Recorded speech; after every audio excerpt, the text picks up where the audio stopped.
السلام عليكم، وايه الاخبار يا جماعه؟ رب تكونوا بخير. ده انفينكس سمارت 10 الموبايل الاقتصادي الرائع جدا من انفينكس، واللي جاي بشويه حاجات كده تعتبر ثوريه في الفئات الاقتصاديه. وقبل ما اصدمك واقول لك سعر الموبايل ده، خلينا استعرض معاك شويه الحاجات ديت اللي هتبهرك بنسبه كبيره جدا. اول حاجه، الشاشه بتاعه الموبايل ديت جايه بتردد 120 هرتز، بالاضافه انها كمان جايه بتصميم عصري بعكس موبايلات ثانيه بتيجي اغلى من الموبايل ده كتير. بالاضافه ان تصميم الموبايل هنا جاي مقاوم للاتربه ورذاذ الماء لحد IP64، ودي حاجه تعتبر ممتازه. بالاضافه كمان انه بيقدم سماعات ستيريو وبطاريه قوتها 5000 ملي امبير، وشويه حاجات هكلمك عنها دلوقتي بالتفصيل. كل الحاجات اللي انا اتكلمت عليها ديت جايه بسعر في حدود $80، وده بيخليه يترجم عندنا هنا في مصر بدايه من اول 3650 جنيه وصولا لحد 4600 جنيه لاعلى نسخه تشتريها منه، اللي هي بتيجي ب 4 جيجا رام مع ذاكره داخليه 256 جيجا. طبعا بعيد عن نقطه المواصفات والحاجات اللي انا اتكلمت عنها الكتير دي، انا خدت مع الموبايل ده تجربه تعتبر رائعه، على اعتبار طبعا انه موبايل اقتصادي، وكمان بالمقارنه بالسعر اللي انا لسه قايل لك عليه ده. المهم بقى، لو انت اول مره تشوفني على اليوتيوب فما تنساش تعمل لي لايك للفيديو، لان ده بيدعمني كتير جدا، ويا ريت كمان تشترك عندي هنا في القناه. ويلا بينا بقى نخش في الموضوع على طول واكلمك عن كل حاجه بالتفصيل، وهنبتدي الكلام هنا عن التصميم المميز جدا اللي بيقدمه الموبايل. حاجه من الحاجات اللي محدش هيختلف عليها ابدا هو التصميم المميز جدا اللي بيقدمه السمارت 10. الموبايل هنا جاي بتصميم شيك وفخم جدا، وبالرغم انه جاي كمان في الفئات الاقتصاديه، الا ان خامات التصنيع بتاعته بتشع بالفخامه بصراحه، وزي ما قلت لك كمان انه مقاوم للاتربه ورذاذ الماء بريتنج IP64، ودي حاجه تعتبر ممتازه. النسخه اللي معايا من الموبايل ديت جايه باللون الذهبي، وهو بيتوفر بالوان كتير جذابه زي اللون الازرق واللون الفضي وكمان اللون الاسود.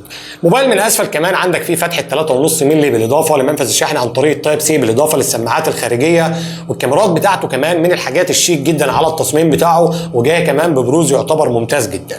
كمان من الحاجات اللي بتخلي شكل التصميم جميل زي ما قلت لك في بدايه الفيديو هو تصميم شكل الشاشه من قدام، وبالرغم ان الحواف الجانبيه والسفليه بتاعتها تعتبر كبيره زي ما انت شايف كده، الا ان في موبايلات بتيجي من شركات ثانيه بتيجي اغلى من الموبايل ده بكتير، وبتيجي بالوتر دروب نوتش، ودي حاجه تعتبر صعبه جدا. فالتصميم من الحاجات اللي عجبتني على الانفينكس سمارت 10 بشكل كبير جدا، وكمان الوزن بتاعه متوزع بشكل كويس جدا، وهو وزنه خفيف في حدود 187 جرام، وغالبيه الناس تقدر تستخدم الموبايل ده بايد واحده. كمان هنا الموبايل بيجي عليه قارئ بصمه موجود على زرار الباور، شغال بشكل كويس جدا زي ما انت شايف كده. طيب بعيد عن نقطه التصميمات ديت، هي اذواق في النهايه، وان كان انا عاجبني بشكل شخصي. ايه اخبار الشاشه اللي بقدمها الموبايل هنا؟ موبايل جاي بشاشه من نوعيه IPS LCD، حجمها اقل حاجه بسيطه من 6.7 بوصه، بدقه HD بلس، وزي ما قلت لك بتدعم ريفريش ريت لحد 120 هرتز، وبدرجه سطوع هتوصل معاك لحد 700 نتس. من ناحيه الارقام فالشاشه زيها زي اي موبايل اقتصادي بيجي في الفئات ديت، وكمان في والله شركات ثانيه بتقدم موبايلات اغلى من كده بكتير، وبتيجي بنفس المواصفات اللي بتقدمها شاشه السمارت 10. ولكن بعيد عن نقطه الارقام ديت، فالشاشه هتديك تجربه تعتبر رائعه، على اعتبار طبعا انه ده موبايل اقتصادي. زي ما انت شايف بتدعم ريفريش ريت 120 هرتز، وده هيخلي تجربه الموبايل معاك بشكل عام ممتازه. بالاضافه كمان انها جايه هنا بسطوع بيوصل معاك لحد 700 نتس، ده هيخليك تستخدم الموبايل في ضوء النهار بشكل كويس جدا. الشيء المميز كمان ان حجمها كبير 6.7 او اقل حاجه بسيطه، وده هيخليها برده تديك تجربه ممتازه جدا بالنسبه لمشاهده المحتوى. واللي هيخلي التجربه بتاعت مشاهده المحتوى ديت اكثر روعه معاك، ان طبعا هنا جايه السماعات بتاعت الموبايل سماعات ستيريو، بتشتغل فيها طبعا سماعه المكالمات مع السماعه الرئيسيه، وده هيخلي تجربه مشاهده الفيديوهات حاجه من الحاجات الرائعه على الموبايل ده. طيب ده كان الكلام عن الشاشه. ايه اخبار بقى المواصفات وتجربه الاداء الفعليه اللي لو حصل واشتريت الموبايل ده هتاخدها منه؟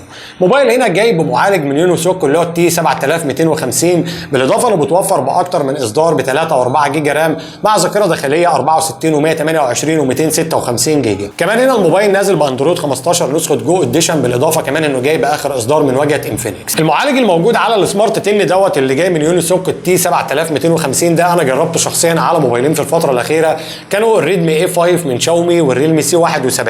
ولكن الموبايلات ديت كانت بتتوفر باصدارات بتوصل لحد 6 جيجا رام، ودي حاجه مش موجوده هنا.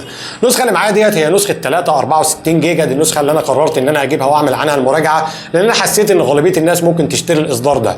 ولكن ده مش معناه انك تجيبها لو انت معاك امكانيه انك تشتري نسخه 4 جيجا رام، سواء بقى 128 او 256، فدي هتكون افضل بالنسبه لك.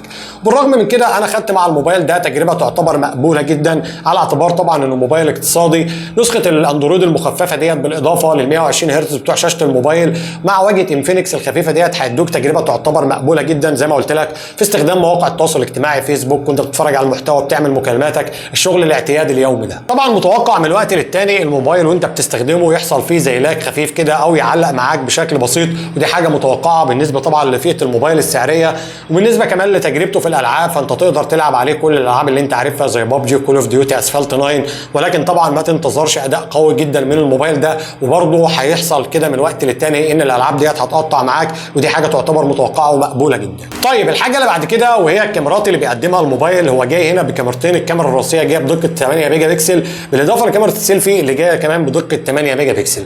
طبعا معظم المنافسين بيقدموا كاميرات الكاميرا الرئيسيه تحديدا بتيجي بدقه 50 ميجا بكسل، ولكن خلينا نشوف النتائج اللي هتاخدها من صور الموبايل لو حصل واشتريته. بالنسبه لنتائج الصور اللي هتاخدها من كاميرا الانفينكس سمارت 10 لو حصل واشتريته، كل اللي اقدر اقول لك عليه انك حاول بنسبه كبيره انك تصور في مكان الاضاءه فيه كويسه، وتحديدا في ضوء النهار زي ما انت شايف كده، فالصور بنسبه كبيره هيطلع فيها تفاصيل حلوه وهيكون مظبوطه معاك بنسبه كبيره زي ما انت شايف كده.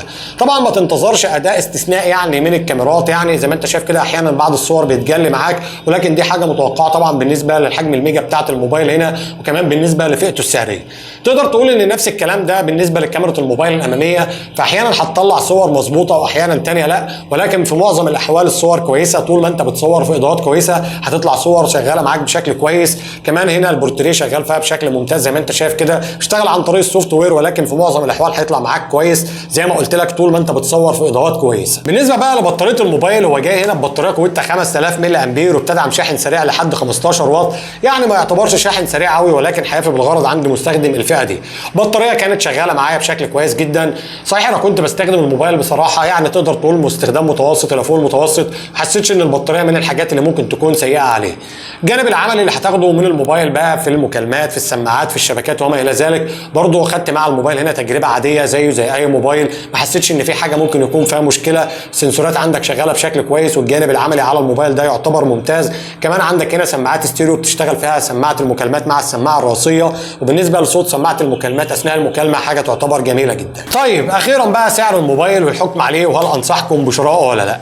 سعر الموبايل وقت تصوير الفيديو بيبدا عندنا هنا في السوق المصري بدايه من 3600 جنيه لنسخه 3 64 جيجا، في نسخه ثانيه اعلى شويه 428 في حدود 4100 جنيه، والنسخه الاعلى اللي هي 4 مع 256 في حدود 4600 جنيه. كقيمه مقابل سعر حاجه ممتازه جدا، ومفيش اي موبايل تاني بيجي في فئه السعريه ممكن اقايس عليه اقول لك مثلا الموبايل الثاني مفيش غير مثلا الشاومي اي 5 وبيجي اغلى من الموبايل ده. كمان حتى السامسونج اي 06 اغلى من الموبايل ده، وده يعتبر افضل منه كتير. فكقيمه مقابل سعر ده موبايل من الموبايلات الممتازه. شفنا معاه سماعات ستيريو، شاشه 120 هرتز بتصميم ممتاز، وحاجات كتيره اتكلمنا عنها طول الفيديو. فده موبايل من الموبايلات الممتازه اللي انصحكم بشرائها. وبس كده، اتمنى يكون الفيديو عجبكم، واتمنى اكون اتكلمت عن كل حاجه خاصه بالانفينكس سمارت 10. ما تنساش بقى تدعمني بلايك للفيديو، ويا ريت كمان تشترك عندي هنا في القناه لو انت اول مره تشوفني على اليوتيوب. اشوفكم فيديوهات جايه كتير، والسلام عليكم ورحمه الله. سلام.